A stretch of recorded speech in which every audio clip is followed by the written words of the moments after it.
I don't like going to a town, city, place, a state, and then be criticized by some corrupt or incompetent governor. So for 11 days, there's been no murders. The record goes back years where that's happened. They haven't seen that happen in years. And then people stand up, and instead of thanking us, which they should do, and she's not that bad. She's better than most. But, you know, you have people, I watched in Illinois, Chicago, Illinois is a disaster. I have property there. It's a disaster. So I'm thinking about, you know, when I have some slob like Pritzker criticizing us before we even go there, I made the statement that next should be Chicago, because as you all know, Chicago's a killing field right now. Chicago is on edge as reports suggest the Trump administration is preparing a major immigration crackdown in the city. The operation, which could begin as early as Friday, may involve agents from ICE, Customs and Border Protection, and possibly National Guard troops. But Illinois leaders are already drawing battle lines. Illinois Governor J.B. Pritzker has blasted the plan, warning that sending federal forces without consultation amounts to an invasion.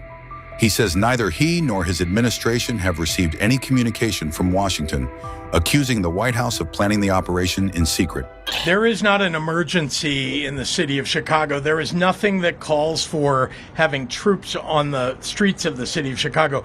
We have crime like other cities do, but let's be clear. We are actually in better shape than the 30 biggest cities across the United States. We're in better shape on average, and it is important to recognize that the President of the United States is doing this for theatrics. This is not because we've asked for it. It is not because there is some justice that he is going to seek. It is because he wants to create chaos. That is all this is about. Well, one thing that we're trying to make clear to the entire United States is that this is a great city. Look at how beautiful this city is. This city is moving in the right direction on crime. That we have been, in fact, over the last 4 years, we have seen homicides drop in half. And that is something that the President of the United States should pay attention to. I know he doesn't read. I know he doesn't listen to very many people, but I know he watches television. And so perhaps if somebody from Fox News or from Newsmax is here, they'll cover the fact that Chicago is in much better shape as a result of the work that we are doing to prevent crime, to interrupt crime, to reduce crime, to increase the number of police. Our state police are up during my time in office. I want the president to understand that we do not want troops on the ground in the city of Chicago. Neither do the people of Chicago or the people of the state. Chicago's Mayor Brandon Johnson has also taken a firm stand. Over the weekend, he signed an executive order directing city agencies not to cooperate with federal immigration enforcement. Johnson warned residents that the city may see militarized patrols, armed vehicles, and even active duty military on its streets, something he says Chicago never asked for. I'm signing an executive order today that will launch the Protecting Chicago initiative. This is a project that builds on the months of preparation that we have done that has led up to this very moment. Protecting Chicago will ensure that every Chicagoan knows their rights, that every single family is prepared, and every part of city government is directed to protect the people of Chicago from federal action.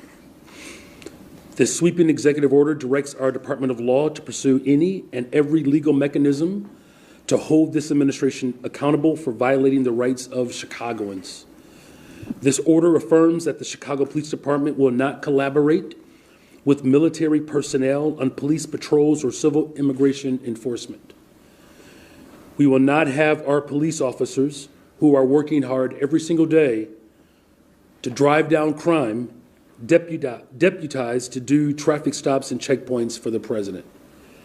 This order affirms the CPD officers will be directed to wear CPD uniforms and refrain from wearing masks so that residents can clearly distinguish them from federal agents.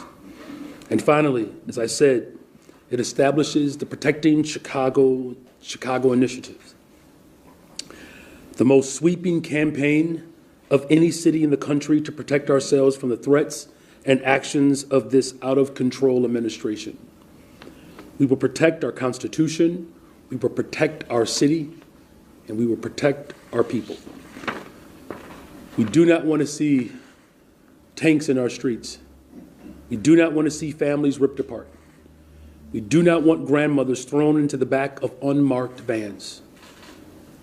We don't want to see homeless Chicagoans harassed or disappeared by federal agents. We don't want to see Chicagoans arrested for sitting on their porch.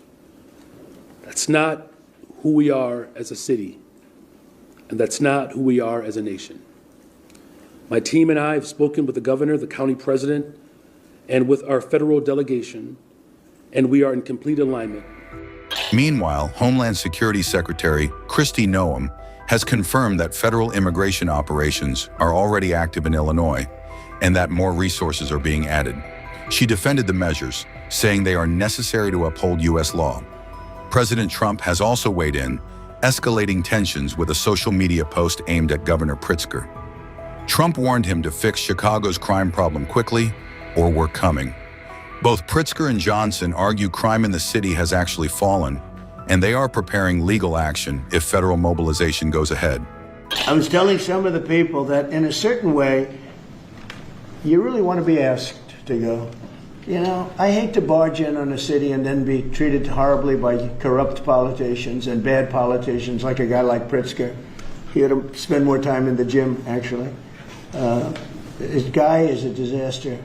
Gavin Newsom's a disaster. When we went, we saved Los Angeles. You wouldn't have been able to have the Olympics in Los Angeles. You're barely able to have it now. They did lose 25,000 houses to a fire that should have never occurred because they didn't let the water come down from the Pacific Northwest, which you guys don't want to write about. I had to break into the water supply to let the water down. And even now, we want more. We can have much more. It's less than half of what should be coming in. I don't know, they have a political thing about it. It's like the craziest thing I've ever seen. But I don't like going to a town, city, place, a state, and then be criticized by some corrupt or incompetent governor where crime is rampant. Like, take a look at D.C. Crime was rampant. It was at the all-time worst. It got really bad during the Biden 4 years. And then I have a mayor stand up and say how crime has reached a 30-year low. 30-year low. People are being killed left and right. And it's not a 30-year low. Think of it. So for 11 days, there have been no murders. The record goes back years where that's happened. They haven't seen that happen in years. And then people stand up, and instead of thanking us, which they should do, and she's not that bad. She's better than most. But, you know, you have people, I watched in Illinois, Chicago, Illinois is a disaster. I have property there. It's a disaster what's going on in Chicago. And you get Pritzker, he's violating our rights. I think this is another men and women's sports thing. I think this is one of those, you know, they call them 80-20 issues. I call them 97-3. I think the Democrats better get smart. And, you know, politically, I hope they don't. But actually, in terms of love for the country, I hope they do, because it would be good to work together. So I'm thinking about, you know, when I have some slob like Pritzker criticizing us before we even go there, I made the statement that next should be Chicago, because as you all know, Chicago's a killing field right now. And they don't acknowledge it. And they say, we don't need him, freedom, freedom. He's a dictator, he's a dictator. A lot of people are saying maybe we like a dictator. I don't like a dictator. I'm not a dictator. I'm a man with great common sense, and I'm a smart person. And when I see what's happening to our cities, and then you send in troops, instead of being praised, they're saying you're trying to take over the republic. These people are sick. But I'm really saying, and I say this to all of you, in a certain way, we should wait to be asked, because they have cities that are so under control, you know, out of control. So we go in and fix it. They take the full credit for it, and they go out and say, I heard it this morning.